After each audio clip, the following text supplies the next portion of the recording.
Yes. Namaste and good morning, everyone. Let's start the class with some prayers. Om Guru Brahma, Guru Vishnu, Guru Devo Maheshwaraha, Guru Sakshat Parbrahma, Tasmai Shri Guruve Namaha. Om Bhubhava Swaha Tatsavitra Varenayam Bhargo Devasya Dhimahi Dhiyo Yo Naha Prachodayat Asto Ma Sadgamya Tamso Ma Jyotirgamya Mrityorma Amritam Gamya Om Senavavatu Senavanastu Saviryam Karvavahi Tejasvinavadhitamastu Ma Vidvishavahi Om Shanti Shanti Shanti. So Vivekachudamani, we ended our last week's class with the verse number 292. And now today we're going to start with the 293. So 293 to 297, he's talking about the I factor, the perceived I factor. So let's see what he says.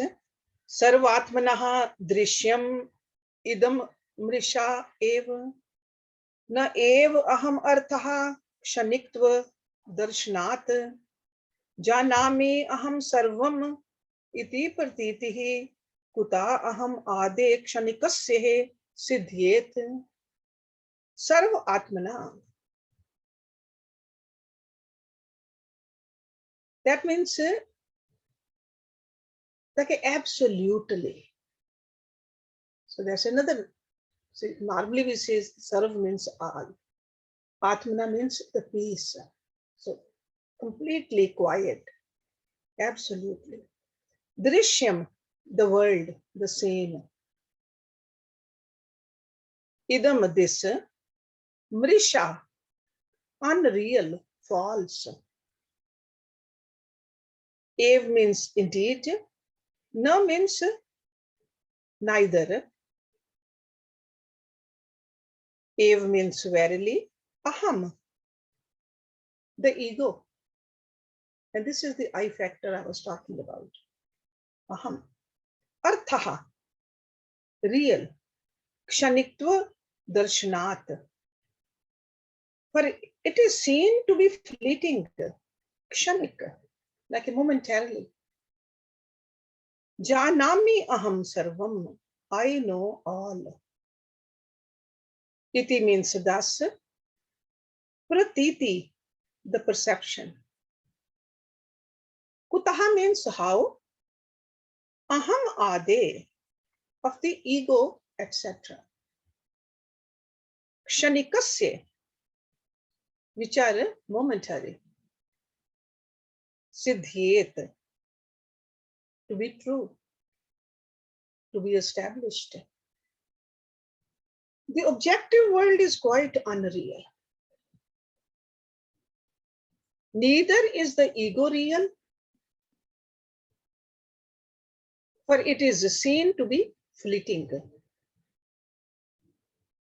How then can the apparent I know all be true of the ego, etc., which are momentary? So over here he's talking about from the standpoint of absolute. Only the absolute is real. All that we see and we experience is false. Is false. Not only this world is unreal, he says even the ego, the I factor is unreal. Why they are unreal? Because they are momentary. Kshanik. Because this concept of I keeps on changing every moment. In childhood, this I was different. Then youth, middle age, old age, or even during our dream, during our wakefulness, I changes moment to moment. Still we say that I know, I experience. This is a false, delusory notion. Okay, that's what he's talking about. So the childhood, youth, middle age, old age, those are different stages of the life. And what is this great truth which is functioning through all those changes?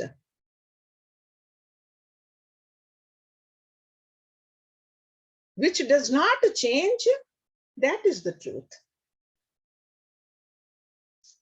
Okay, so in all these verses, 293 to 297, so he is bringing our attention towards this I factor. I factor. Let's look at number 294 now. Aham padartha tu aham adi sakshi nityam sushupto api bhav darshanat barute hi ajaha nityaha iti shruti swayam tat pratyag atmaha sat asat vilakshanaha. Aham padartha, the true entity of the word I. Tu means but. Aham adi sakshi, the witness of the ego, etc. Nityam, always. Sushupto, in deep sleep. Api means also. Bhav darshanat, its presence is seen. Brute says, he means verily. Ajaha, unborn. Nitya, eternal. Iti means thus. Shruti. Shruti is the primary scriptures. Shruti. Swayam, herself. Tat means therefore. Pratyag Atma, the inner self. Sat asat vilakshanaha, different from the truth and untruth, or other than the real or unreal. Sat asat. But the real eyewitness, or the real eyewitness is the ego, etc. The real I. Okay, so there is a small I, there is a big I. The big I is the real I. So, but the real I witnesses the ego, etc. It's always there, even in deep sleep. It is unborn, eternal, says Shruti itself. Different, therefore, from the gross and the subtle is Paramatma. So in the previous verse, he was talking about the small I. Keeps on changing. This Aham Bhava. But the real I does not change. And the real I is the Atma, the seer, the self. Okay? So that's why he used the word Aham Padartha. The real sense of I. It witnesses the ego. So the real witnesser is witnessing the ego and the objects and all the objects which keep on changing. So this is the real I is the subject. And this Aham Bhava is the object. And the object keeps on changing. When I say I was unhappy when my mother died, that means I am conscious of my sorrowness. Because some time back, this event happened. It was me who was unhappy. And I was conscious of the I and its environment. They keep on changing. So this distinction we got to keep in mind. But the consciousness in me, the Atma in me, is eternal and it's nitya, real. Never is there a time when it's not. Even in deep sleep, we are conscious of nothingness. So this great truth is unborn and eternal. That's what Shankaracharya is saying. This great reality, which is the inner self, is something other than the subtle and the gross. So this gross, subtle, they are all part of the Prakriti. He says, come to apprehend it.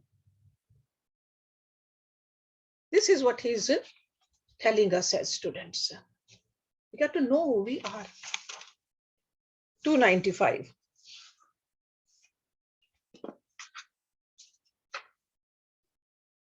Vikari naam sarva vikar vetaha nitye avikara bhavitum samharati manorath swapan sushuptishu sufutam punaha punaha drishtam o satvam etyo.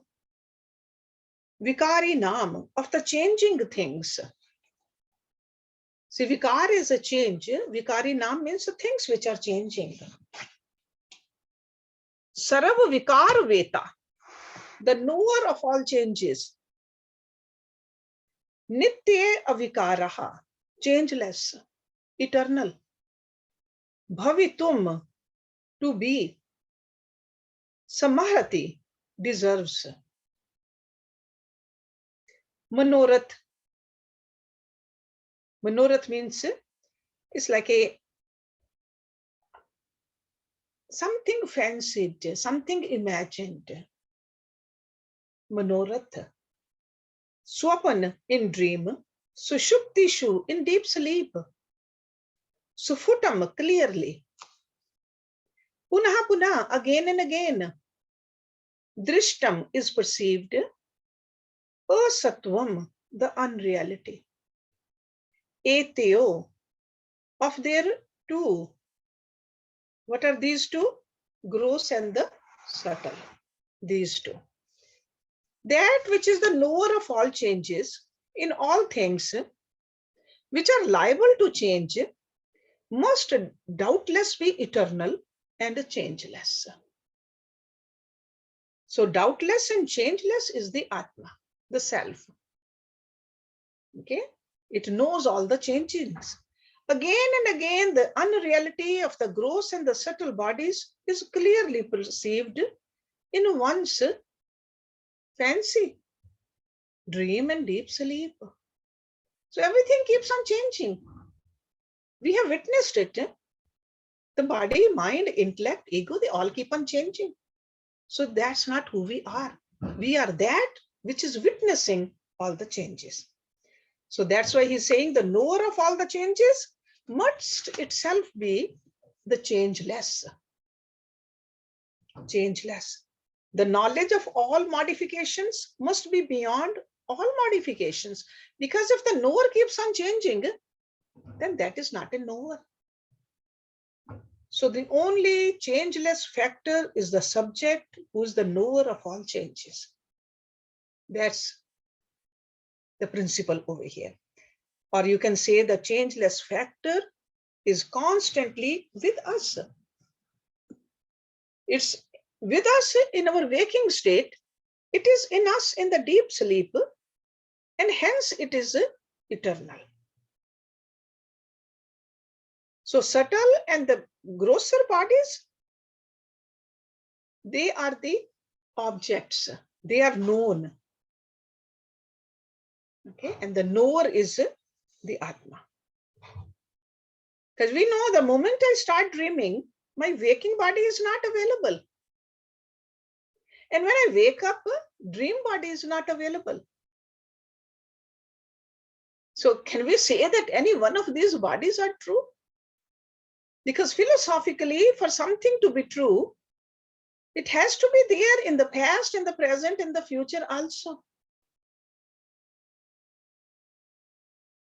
So, but both of these bodies are unreal because in deep sleep, none of them are available. Okay? But in the deep sleep, this I factor is still there. The self is still there. Soul is still there. And that's how we know that in deep sleep, I slept beautifully. I felt the peace. So I was there, somebody was there to experience that. That is the I. So all the changes, they're unreal. So when you analyze your waking, dream, and deep sleep experiences, it becomes instantly clear actually. Because we all go through these stages every day, sometimes more than once a day. And we are familiar with our gross body and the subtle bodies. And we know that they are not real. Okay. So just remember, the real definition of real is that which remains the same without a change in all three periods in time. Okay. Therefore, 296, Ataha. See, it starts with therefore. All these verses are connected. Ataha abhimanam त्यज मास पिंडे पिंड अभिमानन्नि अपि बुद्धि कल्पिते कालत्रे अभाद्यम अखंड बोधम ज्ञात्वा स्वम आत्मनम उपैहि शांतिम. अतः therefore abhimanam, identification. Okay, this abhiman also means like a vanity, abhiman, or attachment also.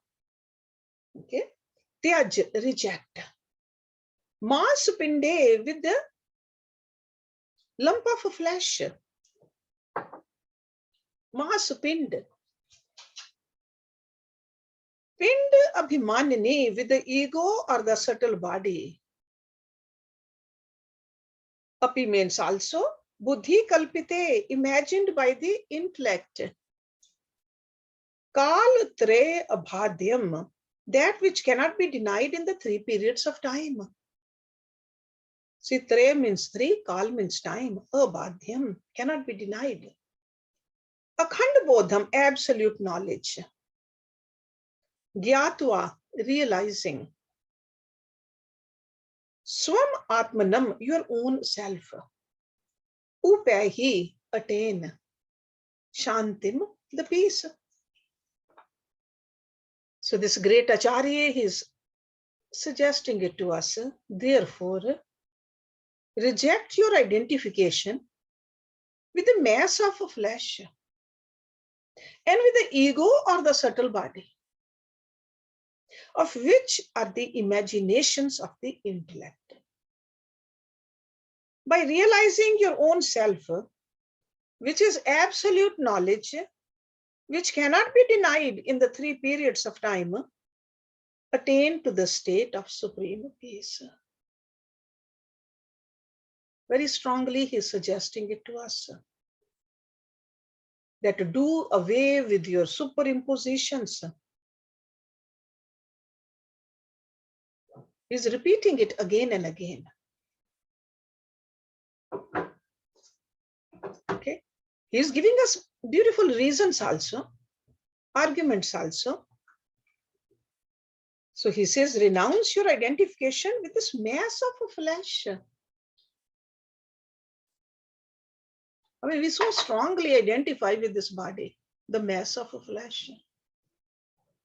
We strengthen our ego because of this. He says, renounce, give up your vanity about it, abhiman. Ato abhimanam tyaj. That I am this. You don't need to renounce your family or house or money or position or the status. Because sometimes even if we have renounced all this, we are still anxious about our body. So that's why he is taking our mind towards this Mars pind. Because other renunciations will be useless if we are still attached to this body. Otherwise, wherever you are, this abhiman will come back. The ego, which has the vanity, I am the body, is nothing but our intellectual estimation. Intellectual. So he says, renounce both the body and the idea that I am the body. That's how this ego can be eliminated. And then having renounced, what will we gain? He says, you will come to experience the unbroken knowledge. That knowledge which is not conditioned by time. Unbroken knowledge, akhanda bodham. In the past also, present also, future also. And then outcome of that is supreme peace. Sure, we want higher intellect, but why do we want higher intellect? Because we want to be peaceful. So he says, you'll have a peace also. Right after that. So understand this eternal reality as your own self and come to experience the supreme peace, not just a little bit peace, the supreme peace. That's what he's talking about. And this supreme peace, Lord Krishna talked about in Bhagavad Gita also. Supreme peace. Because that's what we are. Anything short of that, we are not satisfied with. But this is the way to do it.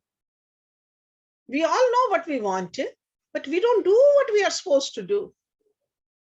So he's telling us to renounce yourself from the temporary. Then further he is elaborating on this renunciation. Tyaj abhimanam kul gotra nam roop ashrameshu adarshva ashriteshu lingasya dharman api kritit adin tyaktaha bhav akhand sukh savarupaha. Tyaj, renounce, abhimanam, identification. Kul, family. Gotra, lineage. Naam, name. Roop, form. Ashram, eshu, with the order of life. Station of life. Adarshva, ashriteshu, depending upon the foul corpse. Lingasya, of the subtle body. Dharman, attributes. Api means also. Kritrit adin, doership, etc. Tyaktva, renouncing. Bhav, become. Akhand sukh savarupaha, the very essence of absolute bliss. Renounce your identification with the family, lineage, name, form, and order in life. Okay? So remember, renounce your identification. He is not telling us to let go of your name and the family and all that lineage. He says identification with that. Okay, that's the key word over here. Attributes of the body, which is like a foul corpse. So too, renounce your ideas of agency, etc., like a doership. I am doing this. Attributes of the subtle body. Thus become the very essence of absolute bliss. Okay, so it's like a detachment from all these vanities. That I belong to such and such family. Or station in life. I am a householder. I'm a sannyasi.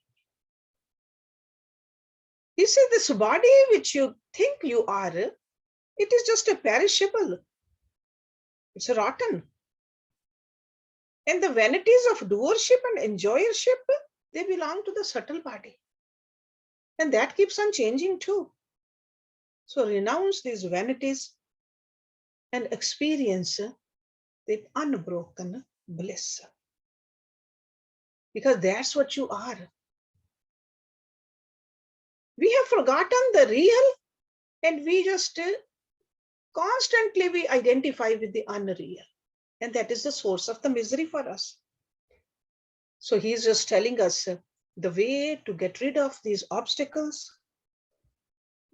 and then you'll move faster towards your ultimate goal. So this is the main obstacle actually.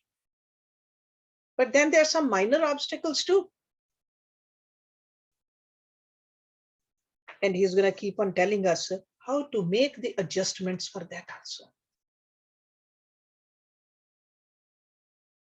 So now verse 298 to 309, he is going to tell us how to get rid of the ego also. He's condemning the ego. Santi अन्ये प्रतिबंधा पुंसः संसार हेतवः दृष्टः तेषाम एकम Moolam pratham vikarah bhavati ahankarah. So this is verse number 298. Santi, there are अन्य, other, pratibandha, obstacles. So he says, I mentioned these obstacles, but there are other obstacles also. Punsaha, for this man. Sansar hetva, the other causes of sansar. Drishtaha, are seen. Tesham, of them. Ekam, one. Moolam, root. Pratham vikaraha, the first modification. Bhavati means is. Ahankara, the ego. He says it's observed that there are other obstacles also, which move the man into the birth and death cycle.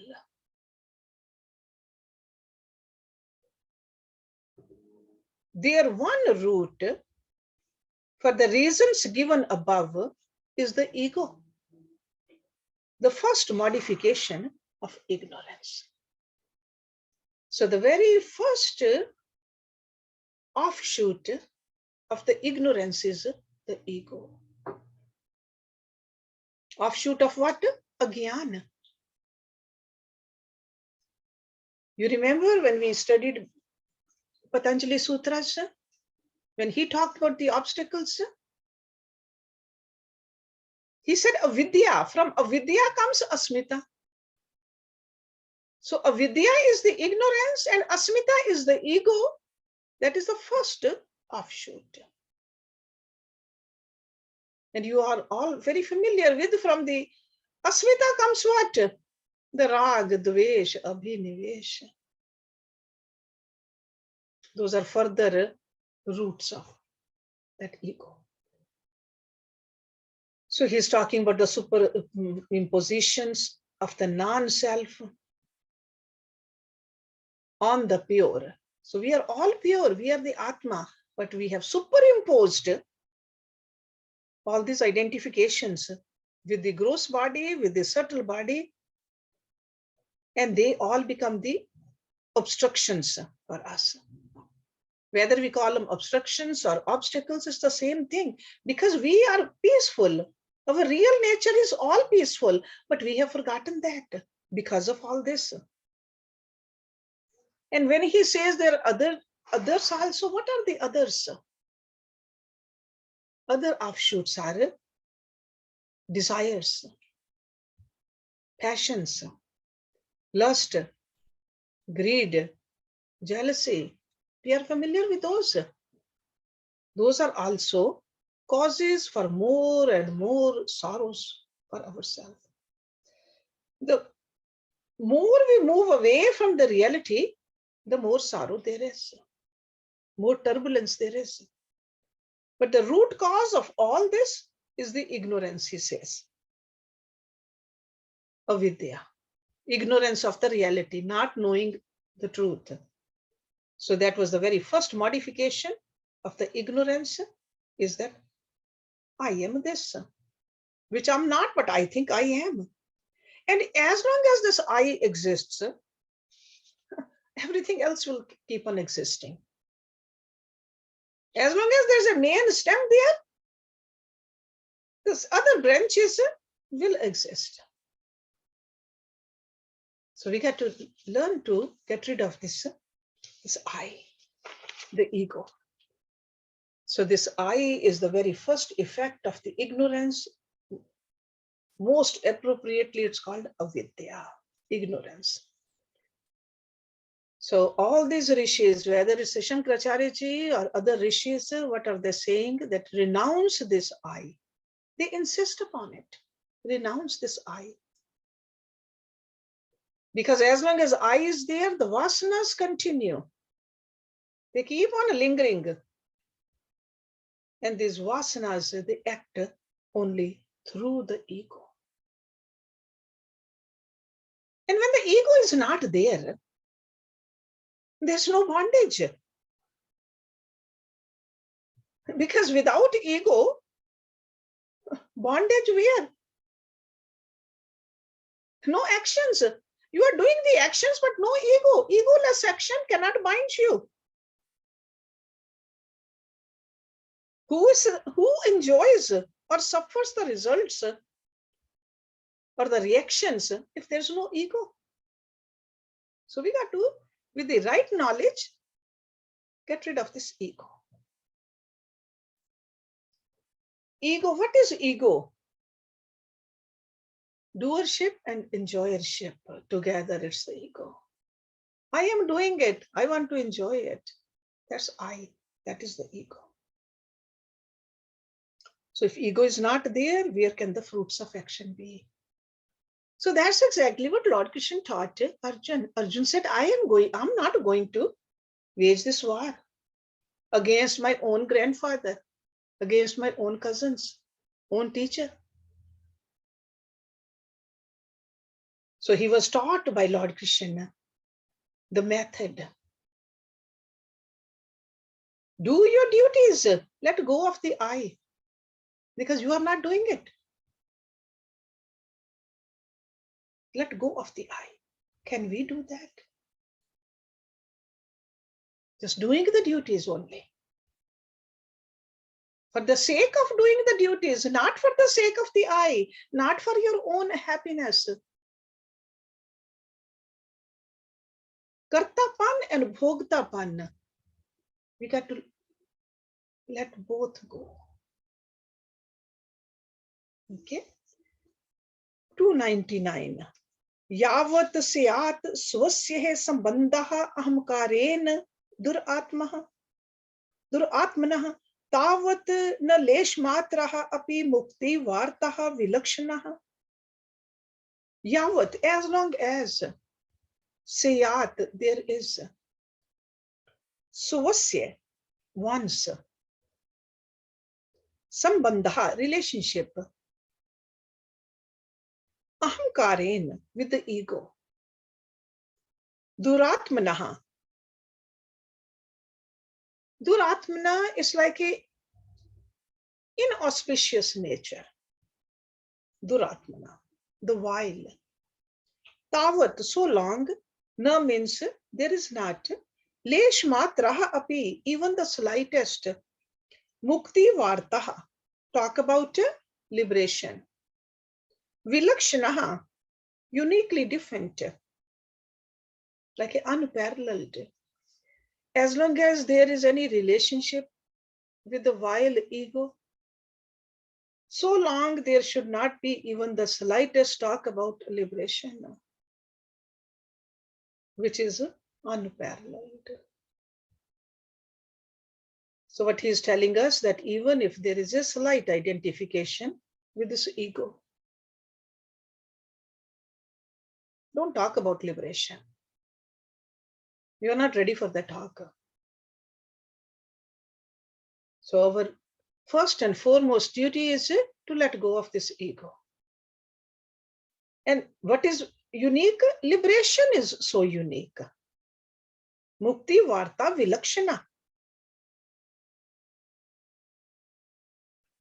It is so unique that your whole mind has to be there. If your mind is obsessed about your own ego, you're wasting your time and somebody else's time too. It must be everything or nothing. Either be worldly or be spiritual. But if you want to do both, you are not doing either. So if it is sought with a total mind, it will be gained forever. You will understand it wholly. But if the mind is just divided, then you are not going to do either. So that's what he's saying over here.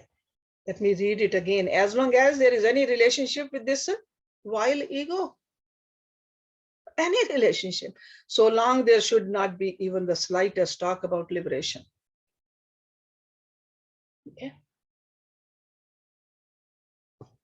Which is unparalleled.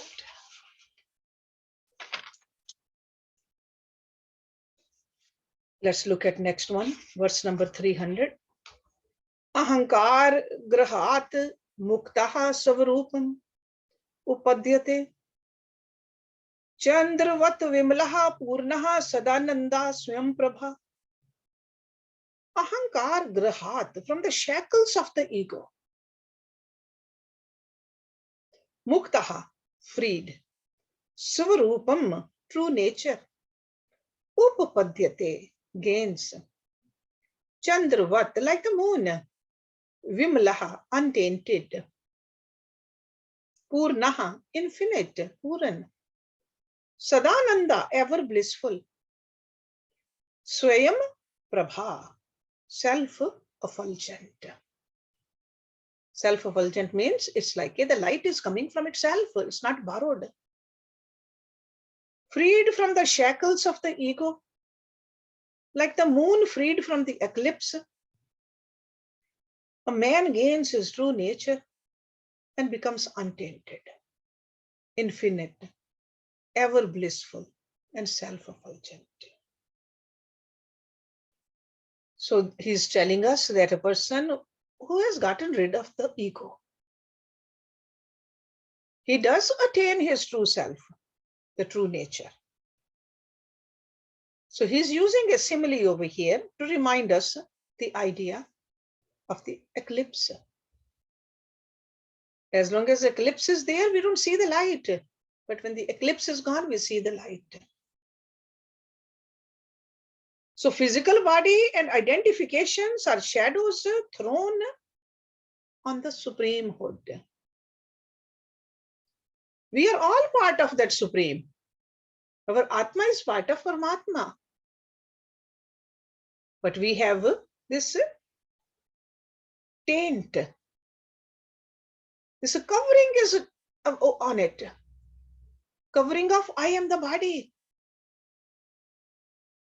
Is a body more beautiful than this self-effulgent Atma? No matter how beautiful the body is, so nothing compared to that light, which is God's light. Is mind or the intellect, no matter how sharp it is, can it be compared to the Atma? Or the actions which we do? No. Nothing even comes close to the self-effulgent us. That's what we are. And we have forgotten. And we kept putting more and more layers on top of this beautiful us. So he is telling us to peel off these layers. Peel off. That's all. So that's why he says, renounce this identification. Let go of this vanity that you have this body. Or you are so intelligent. Or you have done so much. All of those are just vanities. Let's look at one more.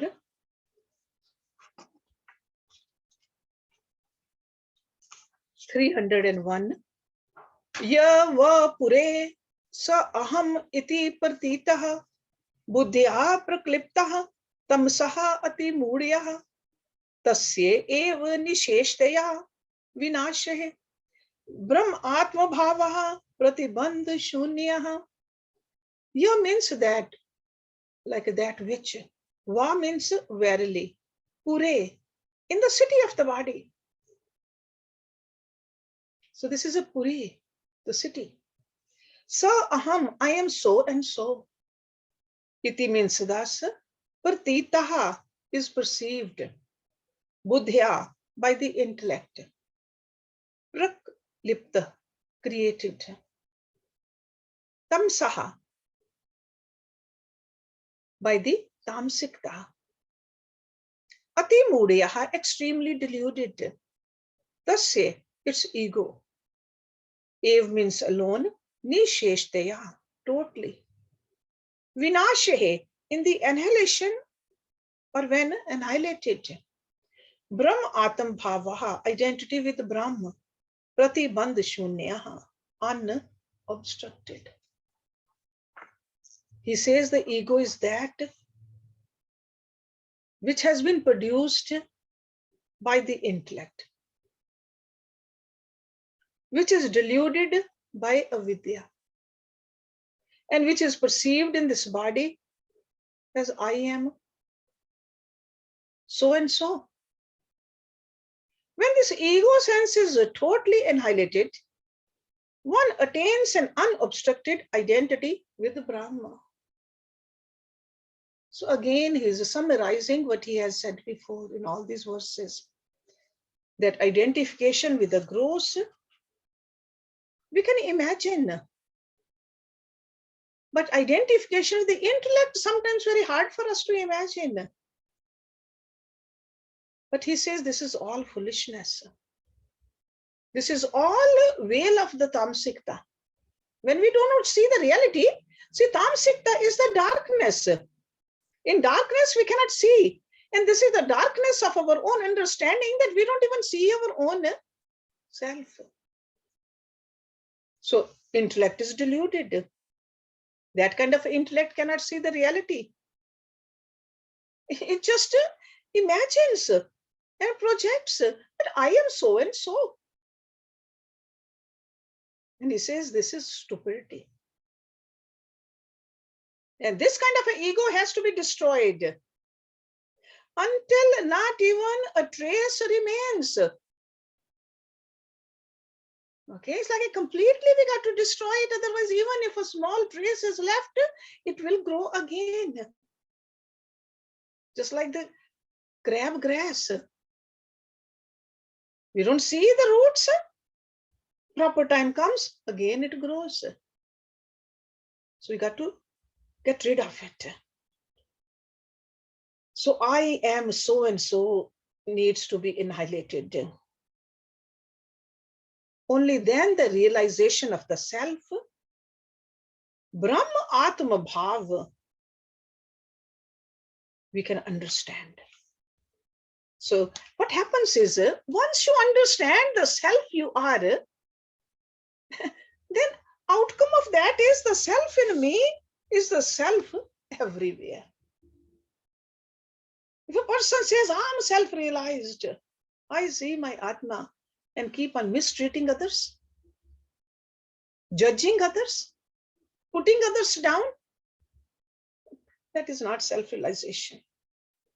So realization of the Supreme Self is the self in me is the same everywhere. But if the ego sense persists, prompted by its natural personal bias, and that bias is which is called a dvanda, we keep on suffering from the vasanas. Keeps on lingering. And it's not just only for a few days, or few months, or few years. It is life after life after life, because the subtle body is the one which is going to travel with us in the next life also. But now we have the chance in this beautiful human body to get rid of this ego in us. When the ego ends, ego-centeredness in the society centered, that will drive no longer will affect that individual. What others are thinking about me? What are they saying about me? What do I say about others? Because all that will vanish because you are experiencing this bliss. You are experiencing the divinity. And when you are experiencing this divinity, the supreme peace, everything else is pale. You don't want to waste time.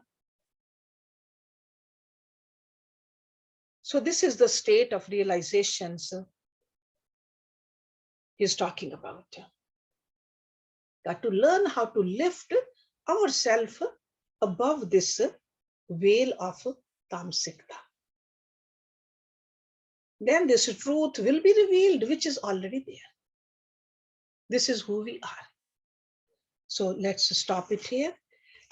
We'll start our next week class with 302. Om Purnamada Purnamidam Purnat Purnamudachyate Purnasya Purnamadaya Purnameva Vishishyate. Om Shanti Shanti Shanti Om.